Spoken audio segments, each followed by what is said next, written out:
Coming up on the first episode of Prop IQ, we look at why less of us are buying property and why some people are delaying buying their first home. I'm joined in the studio by realestate.com.au's Sarah Dowling to discuss what buyers are looking for, and I'll answer your questions in our first Q&A.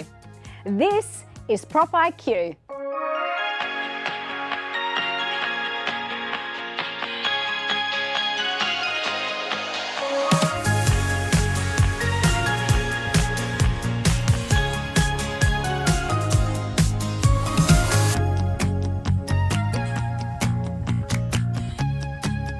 Hello and welcome to Prop IQ, a show produced by the REIQ, where we provide valuable insights and information into all things real estate and property related.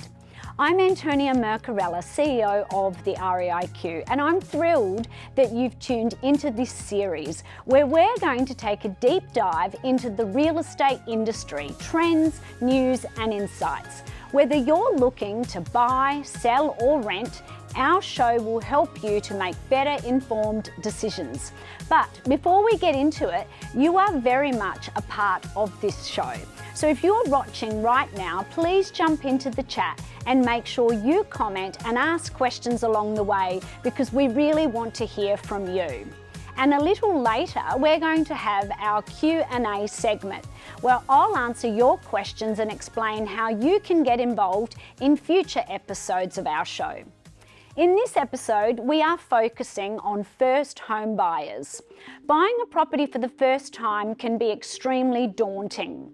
It's often the most significant purchase we make in our lifetime, and it involves much more than an everyday transaction. From researching properties through to attending open homes, making offers and navigating settlement, it can be an extremely stressful journey. And the data shows us that it's harder now than ever before to break into the housing market. Fewer of us are buying property, and those who do are deferring buying to later in life. Across Australia, the home ownership rate sits at around 2/3, down from 75% in 1981. And Queensland has the lowest home ownership rate of all Australian states. We know that the largest hurdle to buying a house is saving up that hefty 20% deposit. But of course, beyond the financial barriers, there are several other hurdles to overcome when buying a home. In a moment, we're going to meet Leah and Matt, first home buyers who show us that preparation is key when it comes to buying property. But of course, despite the best planning, they were hit with some surprises along the way. The most important thing you can do as a first home buyer is equip yourself with the knowledge and support team you need to make well-informed decisions. Along with engaging a solicitor to manage the legal and conveyancing process, we also recommend talking to your local REIQ accredited agent in your area about looking to buy and market conditions. Speaking to some nearby residents is also a great way to gain valuable area insights and knowledge, and of course, potentially to meet your future neighbours. It's important to understand that a selling agent acts for the seller and is engaged to look after the seller's best interests. So as a result, as a buyer, you should consider engaging a buyer's agent for independent advice and support and to be represented in the purchase. You can look for an accredited agent, an REIQ accredited agent, by going to the Find an Agent tool at reiq.com. Now, let's take a look at how Leah and Matt navigated their first home buying experience. This is the beautiful Redcliffe Peninsula, part of the Moreton Bay region, around 30 minutes north of Brisbane City. Not that long ago, this area was known for retirees and affordable housing by the sea. But as the inner city suburbs in major cities stretch affordability for first home buyers, the popularity of the outer ring suburbs and neighbouring towns is surging. These locations on the city outskirts, along with regional Queensland towns where your dollar goes further, are a great place to start your home ownership journey. Redcliffe, for example, is attractive due to its seaside community surrounded by sandy beaches, gourmet dining and marinas. This is where Matt and Leah decided to buy their first home. But why did they decide to buy in the first place? We decided to buy a home, I guess, as a financial proofing. We were raised, I think particularly myself, through my parents, being taught that a house is a great financial investment for the future. You're pretty much guaranteed returns, and it was also a place to call our own as well. At the very start, it was just getting an idea of, what we can get for the price that we could afford. And it started off with a bit of ruling out as well. We knew we didn't want to live on a main road, or, we wanted a certain size block. We wanted above 500 square meters, 2-3 bedrooms so we could future-proof and all those sorts of things. So that narrowed down our potential search. And then, we basically shortlisted, 10 to 15 houses that we wanted to look at during that period and went from there. The process for me was a little bit unfamiliar. I wasn't super aware of what was involved. I think even prior to marriage, I had not really given much thought to buying a house, so it was all very new for me, but I think Matt had done a bit more.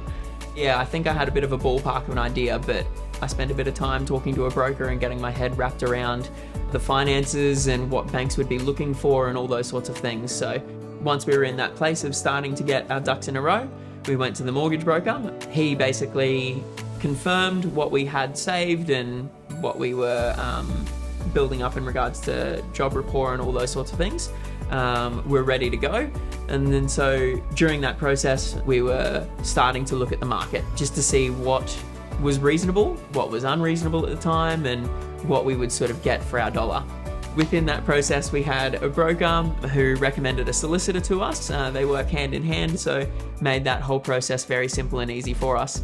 There was obviously the real estate agent involved, and then on top of that as well, we also utilised the building and pest just from the local area, and I would 100% recommend having one if you are looking at buying a house. When it comes to the negotiations with your solicitor and pricing and all those sorts of things post your offer, building and pest can really play a massive part within that role. We were able to then sort of negotiate 10 grand off ours in the end by looking at things that could be done, needed to be done, should have been done. I think the most help we got though was our broker. Our broker answered all our questions. Even the silly ones that we were like, can we ask that? Yeah, and he was really good. He was like, just give me a call like anytime, like doesn't matter if it's outside of hours. If you've got any, questions on, application forms or what things mean, he was super helpful.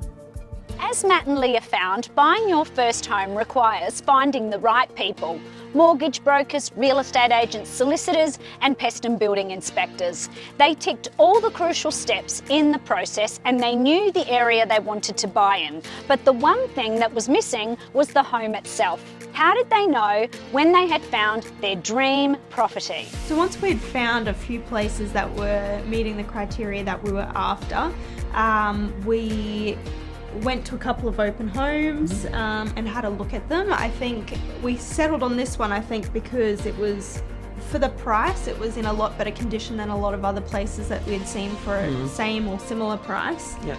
It also just had great potential. Something that I was particularly looking for was a place that wasn't already massively renovated, so I wasn't paying for something that potentially I didn't like or Leah wanted to change. And so this place was kind of bare bones. It needed a fresh coat of paint. It didn't really have any gardens, or the fence was a cyclone fence, so I could see things that I could do myself and improve the value of.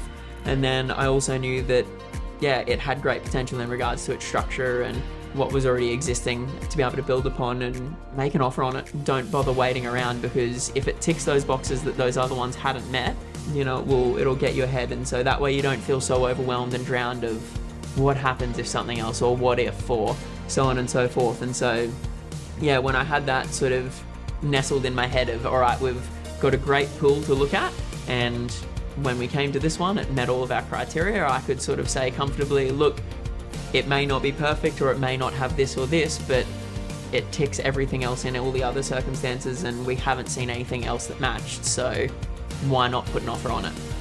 The day that we put the offer in, they had said to us that they'd had one previous offer prior to us that was much lower than they were hoping for. We put the offer in that afternoon, and that night we received a phone call saying, "What's your highest and final offer?" Oh, yeah. And I was kind of in the headspace. I was like, I'm not going to bid against myself.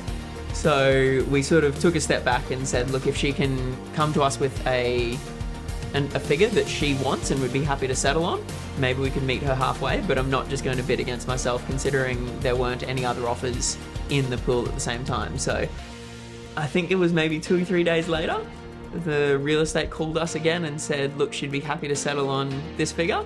And in the sort of excitement of the moment, it was a little bit higher than we had originally offered, but we were just kind of like, oh, okay, sure, why not? We crumbled even though we said we'd hold strong. And so anyway, yeah, we settled on a number between the owner and ourselves, and went from there.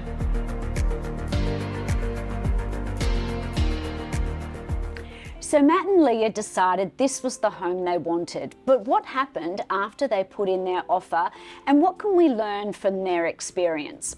We'll catch up with them again shortly, but firstly, to discuss what buyers are currently looking for, I'm joined now in the studio by Sarah Dowling, property news editor from realestate.com.au. Sarah, welcome to the show. So let's first of all start talking about property portals and how buyers can use property portals, and in particular, how can first homeowners get the most out of a property portal like realestate.com.au? Well, we know that for most people, and particularly first home buyers, purchasing a home is the largest financial decision you'll make. And so property portals have really evolved from just being a source of listings. We're really trying to empower people with information and links to the people that they really need to be getting in touch with to purchase a home. So at realestate.com.au, we've got a range of guides pretty much on every property topic you can think about. We've got a prop track business, which is our market analytics business, which is crunching trends, looking at buyer and seller activity every single day, and we're putting out a range of articles, guides based on those trends, and it's at a national level, state level, right down to a granular suburb level. So really empowering yourself through information is available through the portals, but then also getting in touch with the people that you need to be speaking to. So agents are obviously a really important touch point when you're looking to buy a home, and you can do that really easily through the listings just with the click of a button. We know that from our surveys that we do, finance is one of the main hurdles that first home buyers say that they face when they're purchasing a home, and through our broker network of more than 1,000 mortgage choice brokers, they're able to get in touch with someone with the click of a button in their local area. Yeah, finance is such a critical issue for buyers, and in particular for first home buyers. So tell us a little bit more about what sorts of information first home buyers should be looking for on property portals to help their search. So based on search activity, we can see that there's a real interest from first home buyers in particular around the finance and the grants that are available to them.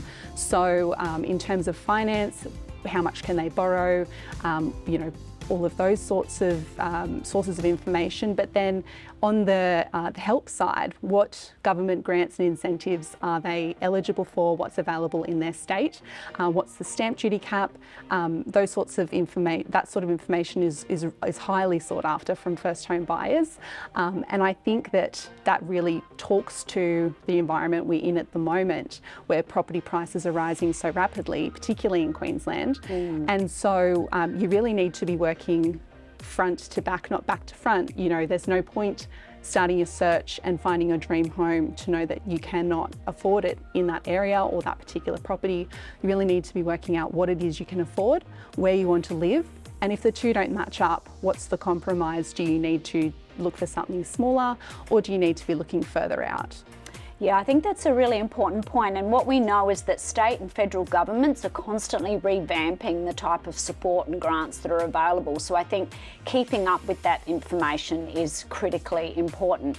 Sarah, I want to talk a little bit about the role of real estate agents. We know that the majority of properties are being sold by a real estate agent. The vendor is represented by real estate professionals. So talk to us about how buyers can engage with real estate agents and your advice, because it's an area that we get a lot of questions about. Yeah, so through realestate.com.au, we do try and make that as simple as possible. There's obviously the features that I spoke about before, where you look through the listings and you can get in touch with an agent directly through the click of a button.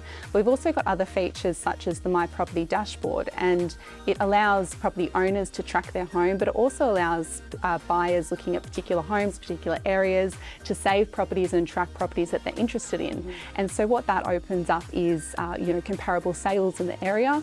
It opens up previously sold properties, other listings that are similar, suggested properties, so people can see options that maybe they hadn't thought of. And what it also does is it allows people to see agents in their area. You can compare agents, you can get in touch with agents, and if you know who you're looking for, you can search for them directly. Yeah, that's great advice. I think keeping up with a really fast evolving market is incredibly important, and don't be afraid to call real estate agents who are specialists in a particular suburb.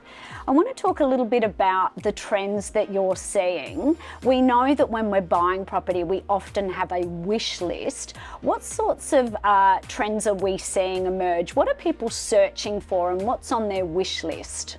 So if we look at some of the really highly desirable in-demand suburbs across the country, and not only for first home buyers, but just in general, we're still seeing a continuation of the trend that we saw during COVID towards those outer ring suburbs with more space, larger homes, not necessarily affordable, but some affordable suburbs are falling in within that range. So the most in-demand suburb of 2023 was Chandler in Brisbane, which is a very expensive suburb. It's got beautiful acreages, it's got homes with tennis courts and pools and all the amenities that buyers love to dream about. But you're also seeing the trend towards those outer ring suburbs which fall below the capital city median, that their respective capital city. And I think what that speaks to is the fact that we're seeing overall supply of listings falling, particularly let's talk about Brisbane, the supply of new listings coming onto the market below the $750,000 threshold is less than it was a year ago. And that's obviously a product of property prices increasing. But I think it also talks to the fact that people are having to look further out if they want a home.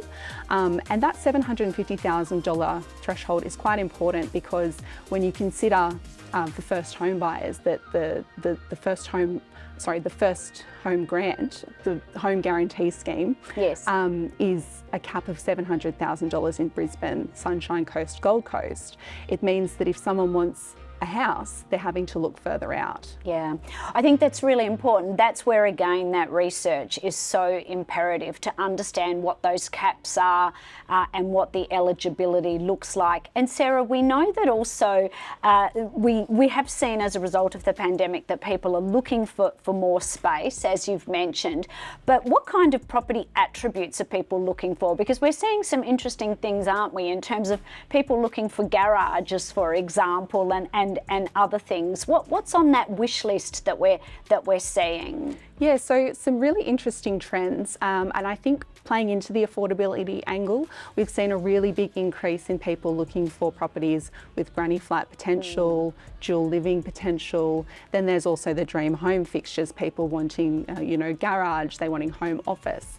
Some of these keywords really do speak to the fact that people put a lot of value in the space in this, post-pandemic world. And even though people are going back into the city to work, with the hybrid working arrangements, you can live further out and still have that work-life balance. So people are prioritising, space and still being within a relative proximity to work.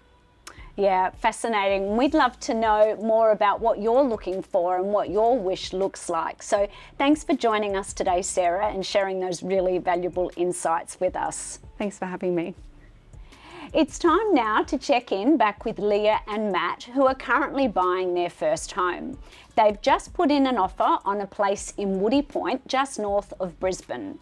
What happened next and what can we learn from their experience?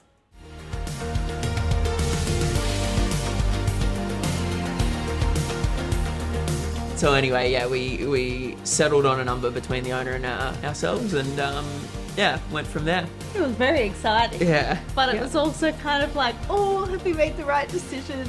Yeah, because there were new houses popping up every day on the apps, and you're getting the best money, you're getting the best price, and you're locking into a lot of debt. It wasn't just we could see ourselves living here. It was actually like, all right, this is coming to fruition, and moving to that next step of this is actually almost ours. Right now, eligible first home buyers can utilise the federal government's First Home Guarantee Scheme, where the government will provide a guarantee of up to 18% on the deposit for a first home, therefore allowing you to avoid paying expensive lender's mortgage insurance. The scheme is for properties valued up to $700,000 in Brisbane and $550,000 in regional Queensland. In Queensland, you may also be eligible to receive $30,000 towards buying or building a new home, valued up to $750,000. The First Home Guarantee Scheme was slightly different at the time when Matt and Leah made their purchase, but the question is, did they find it beneficial? We actually ended up utilising the government scheme, which at the time was they would become our guarantor for up to 15%. It may change within sort of the near future, but that way we didn't have to put in as much of our cash into it, sit it in an offset account, but then we had that sort of spare cash there to be able to utilise on renovations and upgrades as we went. But it just seemed like the safer option. It saved us sort of sinking, a 16 odd grand into LMI and considerably dwindling our deposit, whereas if we utilised the government scheme, made it a little bit more viable and beneficial at that time for us. So yeah, I think if we were to do it again, this came to mind before, of probably holding to our guns that little bit more. In the excitement when we crumbled to that new offer from the owner, I think potentially we could have gotten away with holding to where we were and so on and so forth, but overall I can't really fault it. I think we're stoked with what we had in the end. It's been about a year since Matt and Leah moved into their first home, so they've had time to settle in and they've reflected on what they might do differently. But what can first home buyers learn from their experience? A good thing would be to maybe write a list of things that you'd like and just start looking at what the price is for something like that and see what's around, but then probably just talking to a broker. I think get people around you that are a bit older than you as well, a bit of a mentor, whether that's someone sort of around where you live, whether that's a parent or a family friend that has a home and is somewhere you sort of want to get to. I think that's an awesome place to start. And then I would 100% recommend chatting to a broker. They're free of charge because they get paid by the banks, and they'll supply you all the information you potentially could need or ask any questions you need. I would probably recommend getting in as early as you can. Just if you start having the idea of maybe I want to buy a house, go have a chat to someone. There's no harm in starting that ball, and I would say the same thing. Even if you feel like you're not ready yet, just get a ballpark idea.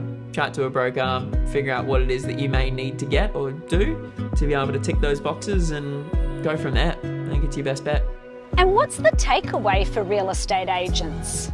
Maybe to make the process easier, the agent could maybe give you, especially if you've disclosed that it's your first home that you're hoping to get, maybe just giving you a heads up on maybe that first 48 hours, and there's going to be a lot of paperwork and stuff that you have to go through, so just be prepared. Would have maybe even just been a nice thing to...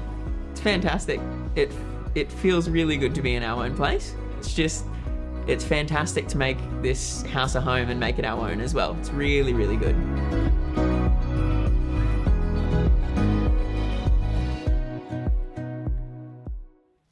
As Matt and Leah have shown us, it's important to keep an open and informed perspective when buying.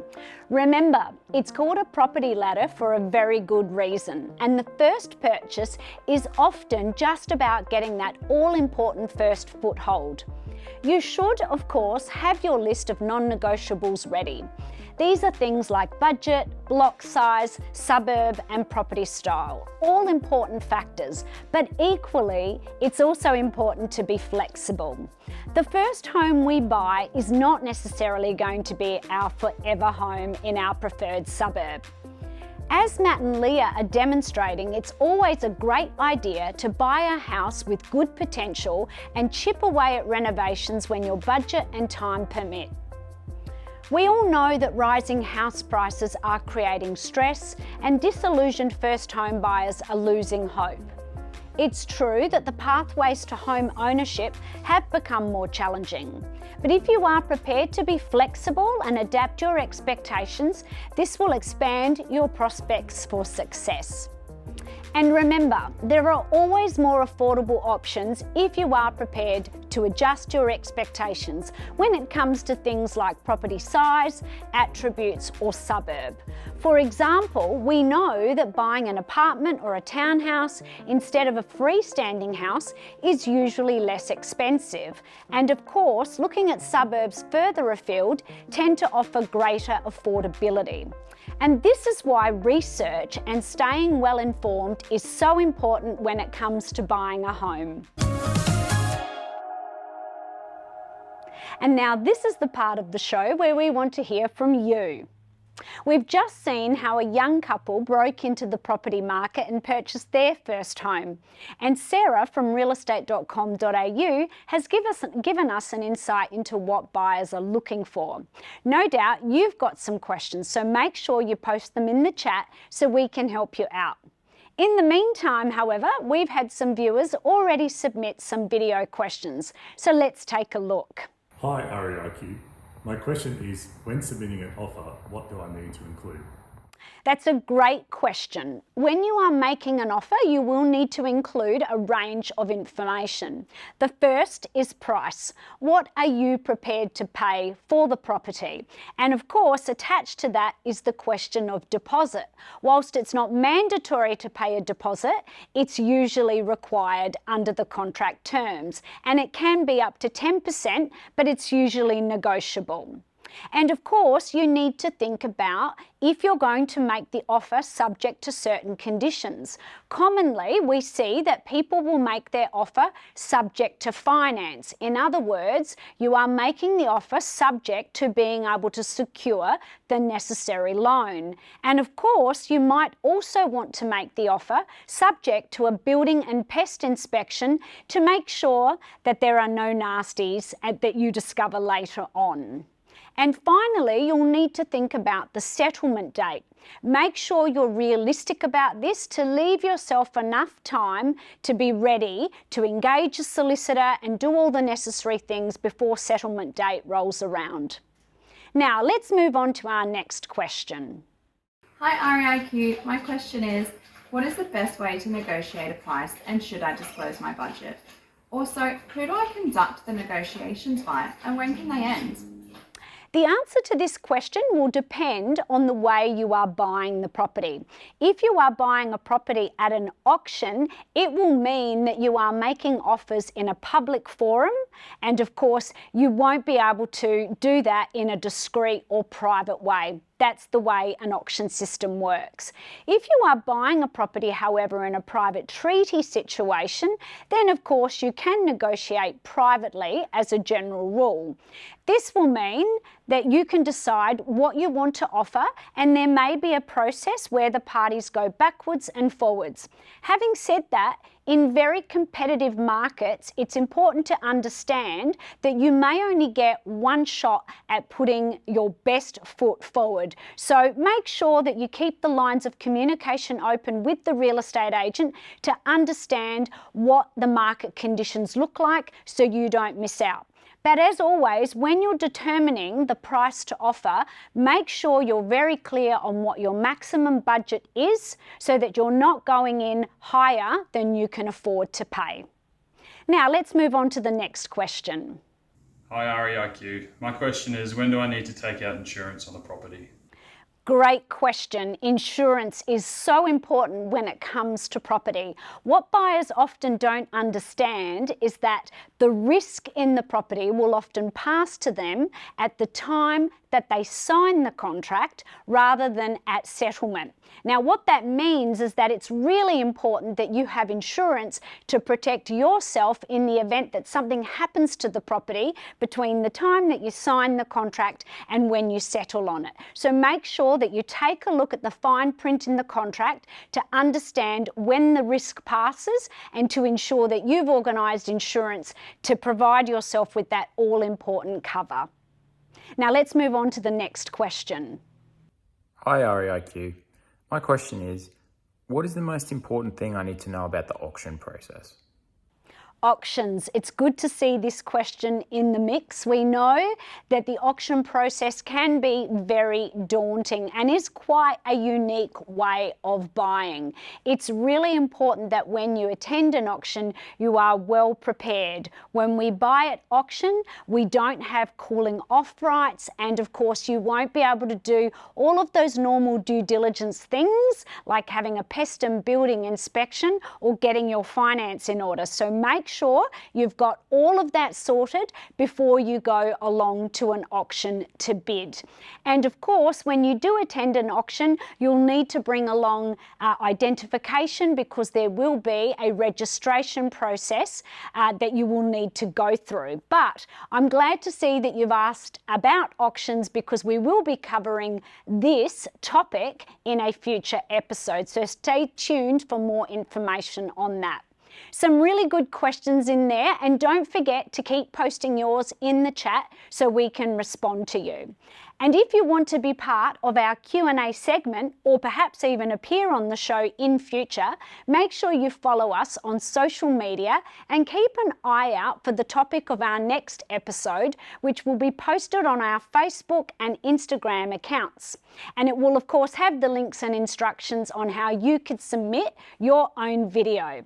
And a final reminder, please remember, as always, to seek your own independent legal advice when you're purchasing a property.